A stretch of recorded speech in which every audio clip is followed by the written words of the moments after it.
Worried about giving up garbage time touchdowns to the IRS in retirement. Hi, this is financial planner Sean Mullaney. Let's discuss.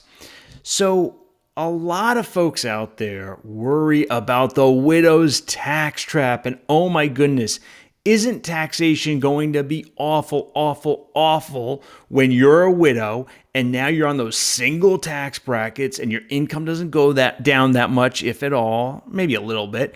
And now the tax is really going to bite. So what I've done is I've put together a little spreadsheet presentation for what taxes actually look like for affluent widows in retirement. So I've got Jane, and she's my widow. So George and Jane were married for about 50 years, and George dies in February of 2025. Jane turns 81 in 2026, so that means she's subject to an RMD. Bad news. We'll come back to that. Let's just take a look at her financial profile. Her Social Security in 2026 is $45,000. Fine. She's got a little savings account. It's going to generate $2,000 of interest income. Here is the horrible, horrible thing.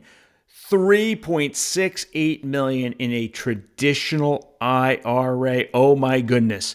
Jane and George did everything wrong. You're seeing I'm being hyperbolic, but let's go with it. This is as inefficient gets. $3.6 million in the widow's tax trap and an RMD for age 81. What a terrible outcome. All right, now George and Jane didn't spend all their RMDs, so they built up a domestic equity index fund. I'm saying $750,000, and it's in a taxable account, obviously. 1.4% yield on that, and she has a paid-off house. Well, that's nice. So what is her widow's tax trap in this horrible situation? Almost $3.7 million in a traditional IRA, big RMD. Just how bad is her tax return? So we put her tax return together. Her ordinary income is $231,000. By the way, no senior deduction for Jane. That's new as of 2025, but her adjusted gross income just way too much. You see the big RMD, almost $190,000, because she has this huge traditional IRA. It generates, using the factor, this huge amount of an RMD. And what else? So we've got taxable Social Security, $38,000. We live in a low dividend yielding world, so she's not having that much in dividends, but she still has some. And so her adjusted gross income is incredibly enough, $240,500. Now she gets the standard deduction. She gets an additional standard deduction because she's 65 or older. And starting in 2026, she gets a 9-itemizers charitable deduction for $1,000 of cash contributions. Look, she's making $240,000. She's worth more than $4 million. I think it's safe to assume she gave $1,000 in cash to charity, so she gets that little deduction too. All right, her total deduction is $19,000 and change. Look, in theory, if her property taxes are high, she could be itemizing. That's certainly a thing, but I want to be conservative in this analysis. So her taxable income over $220,000. Her federal income tax almost $46,000 by my estimate. You can go to this IRS website, and I'm going to do a tax calc. You'll see that in a sec. The little net investment income tax, $475. What does she care? This is the number I want us to focus in on, though. In the widow's tax trap, with almost $3.7 million in a traditional IRA, that thing is infested with taxes, right? Her after-tax cash flow, that's what we really care about. Over $200,000. Holy cow. They don't talk about that. Like, all right, the widow's tax trap, it's real. It's an increase in taxes, but they never talk about lived experience. This is an 81-year-old widow with after federal income tax cash flow of over $200,000. When she goes visits the grandkids, she's upgrading to first class. She is doing remarkably well. This is a trap? What are we doing here, guys, right? It's when we do financial planning, it's not about I won the spreadsheet, right? Look at my spreadsheet. My taxes are so low. It's about winning. And this couple, George and Jane, used traditional retirement accounts. They didn't use Roth accounts. how horrible, right? Everybody knows we need Roth accounts, right? This couple didn't use Roth accounts and the widow gets to fly first class. I think that's pretty good. That says something very positive about traditional retirement accounts. But let's keep going because I know a bunch of you out there are saying, Irma. This is the worst thing ever. Not income taxes. No, don't worry about those. Irma's the worst thing ever. All right, we got there, $6,500 in 2 years. So yes, there are going to be some additional surcharges on her Medicare in 2 years. Relax, guys. It's a 3%, 2% surcharge. It's really no big deal. Her effective tax rate as a very affluent, very financially successful widow is 18.67%. If we include the IRMA, which is fair to do analytically, her effective tax rate is 21.3%. All right, that's not that bad when we're totally inefficient and we're in the widow's tax trap, right? This doesn't seem that bad. And let's go through the tax calculation because I think it's very illustrative to see how her income is taxed. So look at this. Level 1, some excluded Social Security. That's 85%. 85% of Social Security is taxable. We know that. Her interest income, not taxed. Her non-qualified dividends, not taxed. 16,000 of her quote-unquote taxable Social Security, not taxed. All right, she's doing pretty well. Now, some of her Social Security hits the 10% bracket. Some of it hits the 12% bracket. Okay, not great, but that's fine. Look at this.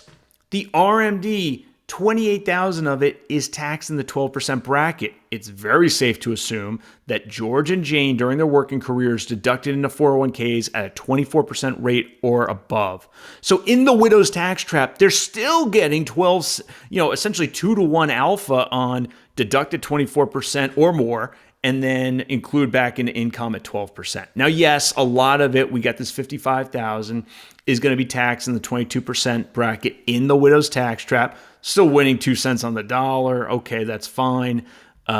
24 cents. All right, so we do have a lot of that RMD is going to be taxed now in the 24% bracket. That's not bad at all. Okay, it's a tie, but that's the lion's share of this RMD is either a tie or a small win, or maybe even 12 cents on the dollar for a 28,000 piece. And then look at this.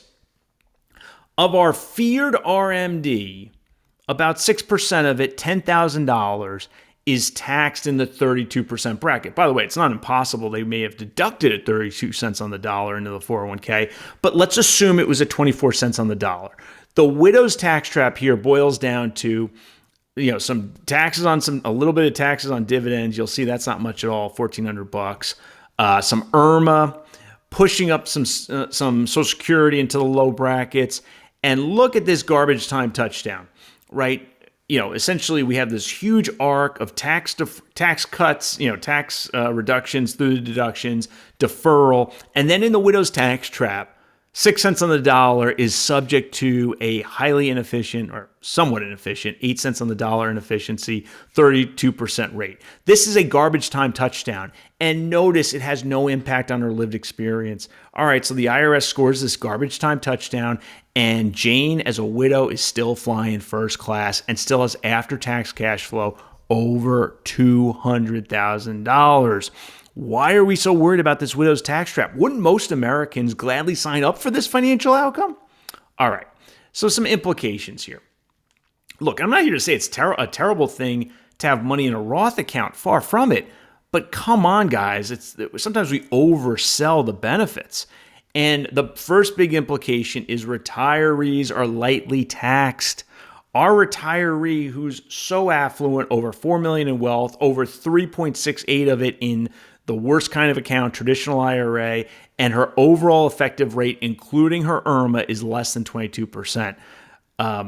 If you're only moderately successful, your tax rate's going to be even lower. Why are we so gung-ho on these Roth conversions, right? Essentially, a Roth conversion, a little Roth conversion, 6% of that retirement account, okay, that would have saved her a slight inefficiency in retirement. We basically, the Roth conversion, the first thing it does is it stops the IRS garbage time touchdown. Okay, that's worth something, but not really worth much on lived experience. So I'm not here to say Roth conversions can never work. In fact, I did a whole video about how you could do a tax-free Roth conversion in your mid to late 60s. And yeah, I'm all for that. But why are we so gung-ho on these massive Roth conversions? I mean, all we're doing really is stopping the IRS from scoring some garbage time touchdowns. We're still winning those games. By the way, I rarely profess expertise on this channel. I say, here's my arguments, you assess. But when it comes to garbage time touchdowns, guys, I'm a New York Jets fan. I am an expert on garbage time touchdowns. So listen to me when I talk to you about garbage time touchdowns. But all right, all kidding aside, traditional retirement accounts are great in retirement, even for widows. We see how this thing is lightly taxed.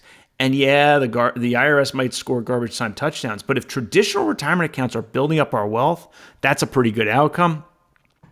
And then lastly, I want you to think about the arc of George and Jane's tax lives. This is a couple that didn't do Roth 401k, didn't do big Roth conversions. During the career, they're getting 24 cents on the dollar or more of a benefit. Great. Then in retirement, they start the first part of retirement. Maybe they're living on some taxable accounts to start off. They're very lightly taxed. All right. And then eventually they're going to get to RMDs. By the way, for those born in 1960 and later, that only starts at age 75. As a married couple, even with an IRA this big, when we combine it, they may have most of that RMD just taxed in the 12% and 22% bracket. So while they're both alive, they're winning against the IRS. And then only at the end, when Jane's a widow in her early 80s, does the IRS start racking up IRMA and some taxation on dividends and 32 cents on the dollar on a very small piece of that RMD. Those are garbage time touchdowns where, yeah, the IRS starts to even the score, but after decades and decades and decades of losing, right? That's the arc of their tax lives. So look, am I here to say that Roths and Roth conversions can never be good? No. But I am here to say that retirees tend to be lightly taxed. And we have to keep that in mind. And that's true even for affluent widows. So I hope you enjoyed this video. Let me know what you think in the comments below. Do you think, oh, Sean, you got to be doing these Roth conversions. Oh, no, it's such a big problem. Or do you think, hey, you know what? Even the affluent widows are probably going to do pretty good, even if most of their money is in traditional retirement accounts. Let me know in the comments below. Thanks so much for watching this video. If you liked it, please mash that like button and subscribe to my channel. I will see you next time.